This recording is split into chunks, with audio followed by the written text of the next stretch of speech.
திருமகள் TV பல்சுவைகள் படைக்கும் பாசறை.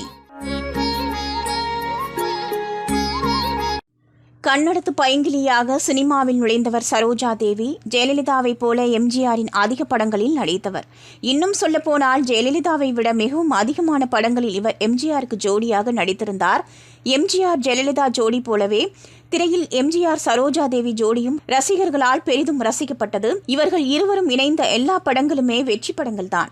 அதற்கு காரணம் அவரின் படங்கள் ஓடுவதே எம்ஜிஆருக்காக மட்டுமே, அவரின் முகத்திற்காகத்தான். எம்ஜிஆருடன் சரோஜா தேவி இணைந்து படகோட்டி, அன்பேவா, எங்க வீட்டு பிள்ளை, நான் ஆணையிட்டால், தர்மம் தலை காக்கும் என பல திரைப்படங்களில் சரோஜா தேவி நடித்திருந்தார். ஒரு கட்டத்தில் ஒரு படத்தில் நடிக்கும்போது சரோஜா தேவிக்கும் எம்ஜிஆருக்கும் இடையே மனக்கசப்பு ஏற்பட்டது. எனவே சரோஜா தேவியிடம் பேசுவதை நிறுத்திவிட்டார் எம்ஜிஆர். அவரிடம் ஏதாவது சொல்ல வேண்டுமெனில் உதவியாளர்களிடம் சொல்லி அனுப்புவார். சரோஜா தேவி திருமணம் செய்து கொண்டு செட்டிலான பின் மற்ற நடிகைகளுடன் நடித்து வந்தார் எம்ஜிஆர்.